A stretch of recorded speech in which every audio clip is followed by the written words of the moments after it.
Halo teman-teman, salam sehat selalu untuk kita semua, salam sejahtera dan tetap semangat. Dengan saya Bung Ropan, kali ini saya akan membahas tentang persiapan babak semifinal, mempertemukan antara Kroasia yang menantang Argentina. Siapakah yang akan memenangkan pertandingan? Pasti Argentina lebih diunggulkan dan Kroasia datang sebagai tim underdog. Jadi mereka pasti akan bermain nothing tulus melawan Argentina dan mengingatkan kembali bagi perjuangan Luka Modric dan kawan-kawan ketika 4 tahun silam di Rusia di fase grup Kroasia mengalahkan Argentina. Dengan Messi-nya saat itu juga 3-0, ini kemenangan telak ketika Kroasia melakukan itu. Dan memang Kroasia dan Argentina lolos dari fase grup dan Argentina terhenti saat menghadapi Prancis dengan 4-3. Itu duel yang sulit dilupakan, duel terbaik bahkan mungkin saya lihat di Piala Dunia 4 tahun lalu di Rusia. Dan Prancis setelah mengalahkan Argentina lolos sampai ke final menjadi juara dan lawannya adalah Kroasia. Prancis menang dengan 4-2. Saat ini Kroasia sedang mengusung misi itu untuk melakukan back to back final kedua kalinya buat mereka sepanjang sejarah, dan tentunya bagi Kroasia ketika kalau mereka bisa melewati Argentina dan lolos ke final, mereka ingin berhitung kembali dengan Prancis kalau juga Prancis mampu melewati Maroko. Ini kan pertandingan-pertandingan yang sulit baik bagi Kroasia dan juga bagi Prancis untuk mengulang kembali final itu di Rusia. Dan Kroasia pasti akan habis-habisan. Ya, mereka sudah ada di 4 besar. Mereka juga sedang membidik juara dunia baru. Kalau mereka menjadi juara, ini adalah pertama kali buat mereka. Tapi mereka harus bisa melewati Lionel Messi dan kawan-kawan. Tidak mudah. Ya, bagaimana Argentina setelah kalah dari Arab, mereka terus tampil dengan performa yang konsisten, sangat stabil, dan pasukan Scaloni ini juga sangat berpeluang ya untuk bisa menjadi juara ketiga kalinya. Setelah Mario Kempes dan kawan-kawan melakukan itu pertama kali pada tahun 78 di Argentina yang menjadi tuan rumah, diulang oleh Diego Armando Maradona pada 86 di Meksiko. Ya, kalau Mario Kempes dan kawan-kawan mengalahkan Belanda di final dengan 3-1 dan Maradona dan kawan-kawan juga mengalahkan Jerman 3-2. Sekarang Argentina dengan Messi-nya ingin bisa melaju sampai ke final siapapun lawannya, mau Maroko atau Perancis, tapi mereka juga harus bisa melewati Luka Modric dan kawan-kawan. Nah, kalau bicara tentang sosok ini, Luka Modric ini luar biasa. Ya. Ini kalau saya bilang, ya, ini nyawanya Kroasia ada di Luka Modric. Pemain yang hebat di usia 37 tahun. Dia masih bermain dengan sangat bagus. Fisiknya, staminanya oke. Ya, bahkan kemarin ketika mereka mengalahkan Brasil itu lewat adu penalti, dia tidak tergantikan. Dan dia salah satu penendang penalti yang menentukan langkah bagi Kroasia bisa melaju sejauh ini.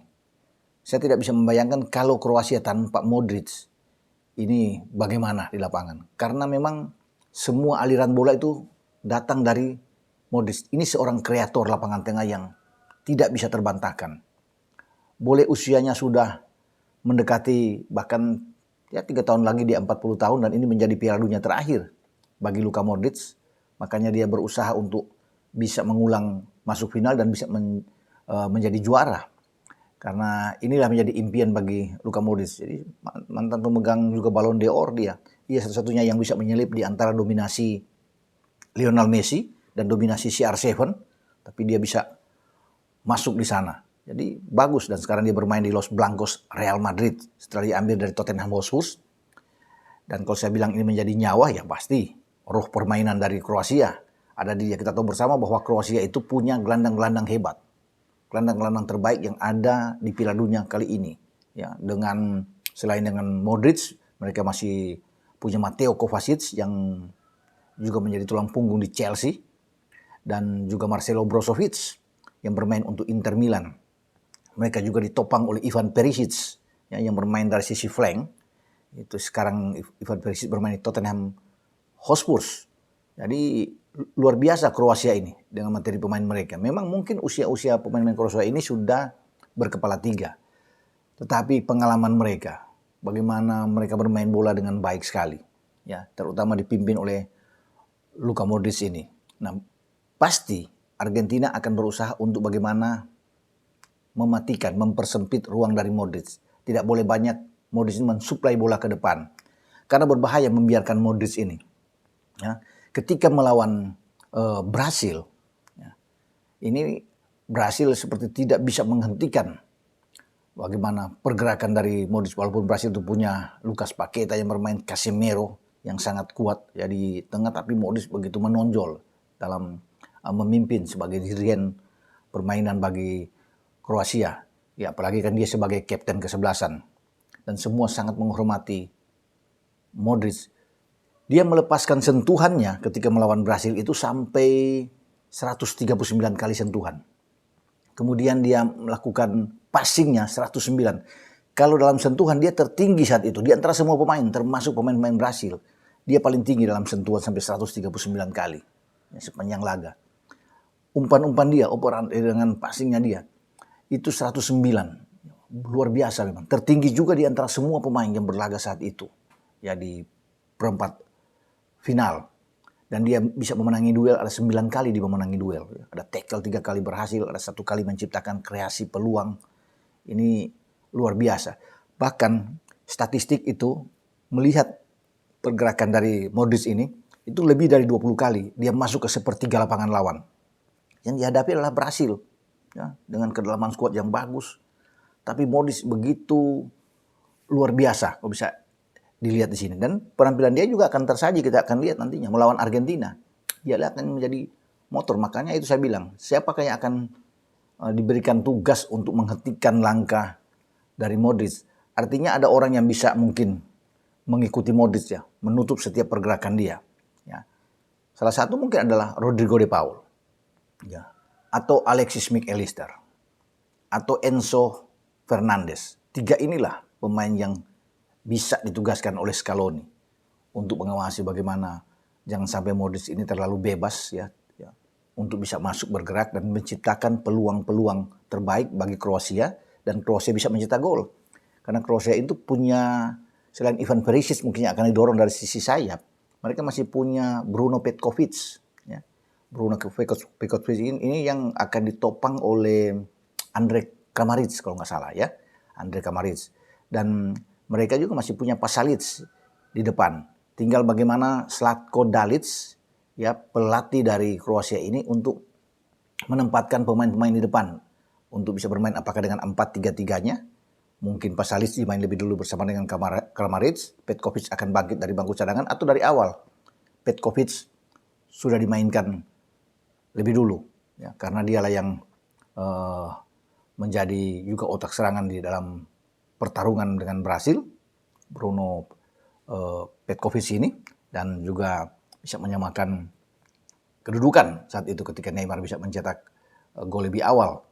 Dan kita akan lihat bagaimana ini sekelumit saja tentang seorang Luka Modric yang saya senang pergerakan dia. Bagus sekali dan inilah dia akan terjadi duel dengan Lionel Messi nantinya dalam pertarungan Kroasia menghadapi Argentina. Nah, apakah mereka akan mengulangi lagi kemenangan mereka di fase grup ketika menghentikan Argentina, mengalahkan Argentina dengan 3-0. Karena di sana juga ada Modric yang berperan besar, berperan luar biasa. Kemenangan dari Kroasia ketika itu juga lebih banyak ditentukan oleh Modric yang ikut mencetak salah 1 gol. Dan di dalam tim ini saat menghadapi Argentina masih ada juga Ivan Perisic, ya, ada Andre Kramaric yang juga ada Dejan Lovren juga yang ikut, ya. Dan penjaga gawang mereka Dominik Livakovic itu masih cadangan ketika mereka mengalahkan Argentina dengan 3 gol. Ya, yang menjadi penjaga gawang utama adalah Subasic. Tapi sekarang Livakovic yang tampil dan dia menjadi pahlawan kemenangan bagi Kroasia. Paling tidak dalam 2 adu penalti saat menghadapi Jepang dan menghadapi Brasil. Nah, Argentina juga akan menghadapi Livakovic. Ya, mampukah pemain-pemain Argentina termasuk Lionel Messi sana, termasuk Lautaro Martinez, dan juga kalau Angel Di Maria dimainkan, apakah bisa menaklukkan pertahanan yang kuat, disiplin yang tinggi dari pemain-pemain Kroasia, termasuk dengan penjaga gawang Livakovic. Pasti banyak klub-klub besar akan mengincar pemain dari Dinamo Zagreb ini. Nah, inilah Modric ketika bersiap mengambil penalti itu menghadapi Brazil dan dia, kita bisa lihat Luka Modric Inilah kita lihat sosok mukanya ya, yang memang sudah menua kalau melihat dari wajahnya, tetapi tetap dia selalu menebar ancaman ya ke pertahanan lawan. Setiap dia kali bermain. Dia kalau di Argentina punya Messi, maka Kroasia punya seorang sosok Luka Modric. Dan kita akan lihat bagaimana dia menembak luar biasa. Ya, Modric bisa melakukan itu. Inilah Luka Modric. Ketika dia mengambil penalti itu dan menjadi salah satu penendang yang ikut menghantar Kroasia bisa sampai melenggang sejauh ini di babak semifinal. Nah, Dalic pasti akan memainkan selain Livakovic mungkin di kanan menghadapi Argentina ini ya. Di kanan itu Juranovic, di kiri adalah Sosa. Saya nggak tahu apakah Sosa yang tadinya dimainkan lebih awal melawan Argentina tetap akan dimainkan di kiri karena masih punya Barisic. Ini Kroasia. Di tengah itu back tengah dua tidak akan keluar dari Gvardiol dan juga dengan Lovren. Ini dua yang sangat kuat ya sejauh ini. Di tengah ya pasti setelah itu pasti Modric, Kovacic dan Brozovic itu tidak pasti terganggu di sini. Sangat kuat Kroasia di sini. Kemudian ada Ivan Perisic di depan. Mungkin ada Andre Kramaric atau Pasalic. Salah satu apakah Pasalic yang seperti saya bilang tadi atau Petkovic yang dimainkan lebih awal karena mereka juga masih punya pemain-pemain ganti lainnya. Ya, ada Meyer yang bisa juga dimainkan. Tapi itulah starting 11 yang menurut saya akan ditampilkan oleh Dalic di saat mereka akan bertarung dengan Argentina. Ya, Dalic pasti tahu Argentina tidak mudah untuk mereka kalahkan. Sangat kuat. Apalagi motivasi Argentina saat ini kan harus menjadi juara dunia untuk memberikan sebuah penghargaan besar terhadap La Pulga, terhadap Lionel Messi. Nah, Lionel Messi menginginkan ini. Setelah 2014 Messi gagal bersama dengan Argentina di final. Saat berhasil jadi tuan rumah, mereka gagal melawan Jerman. Inilah saatnya terbaik. Kesempatan peluang bagi Argentina untuk bisa menjadi juara dunia. Ya, tapi mereka sebelum ke sana harus melewati Kroasia dengan Luka Modricnya. Nah itu saya bilang. Mengalahkan Kroasia adalah bagaimana cara mereka menghentikan Modric di lapangan tengah. Dan saya yakin Modric juga tahu bahwa dia akan menjadi incaran dari pemain-pemain Argentina sepanjang laga. Makanya dia juga akan berharap dukungan kuat dari Brozovic dan Kovacic di samping Perisic untuk membantu kinerja dia di lapangan. Dan semua pemain juga Kroasia akan bertarung habis-habisan. Akan all out melawan Argentina karena mereka sudah ada di semifinal. Ya. Sebagai underdog juga pasti mereka termotivasi untuk memberikan yang terbaik. Kalau mereka bisa mengalahkan pada 4 tahun silam dengan 3-0, mengapa saat ini dengan sebagian besar juga pemain yang ada saat itu hadir di Qatar, tentunya mereka akan berharap bisa tampil dengan performa terbaik. Namun sekali lagi, Argentina tetap diunggulkan, tetap difavoritkan. Karena semua pemain Argentina juga seperti Modric lah. Semua bermain untuk Modric, memberikan kesempatan terakhir buat dia. Demikian juga dengan pemain-pemain Argentina. Akan memberikan yang terbaik buat Argentina juga untuk membuka jalan bagi Messi. Karena Messi akan segera mengundurkan diri ketika membawa Argentina ini lolos ke final dan menjadi juara di usia 35 tahun saat ini. Dan itu menjadi impian, hasrat yang besar bagi Lionel Messi. Pertarungan yang seru yang akan kita nantikan bersama di semifinal antara Kroasia dan Argentina. Bagi Anda semua, silakan Anda untuk bisa mengikuti tebak skor berapa hasil pertandingan antara Kroasia dan Argentina di babak semifinal. Ya, jadi tidak ada kalau kemarin itu pakai adu penalti, sekarang tidak ada adu penalti, hanya di 90 menit. Ya, ingat 90 menit tidak ada perpanjangan lagi. Walaupun pertandingan harus diperpanjang, harus adu penalti tapi yang dihitung nantinya cuma 90 menit waktu normal.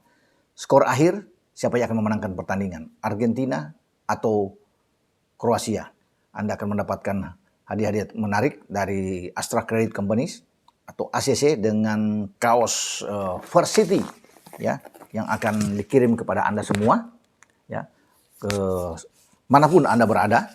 Itu ada, saya naikin dari 15 ya, pemenang untuk bisa mendapatkan First City ini.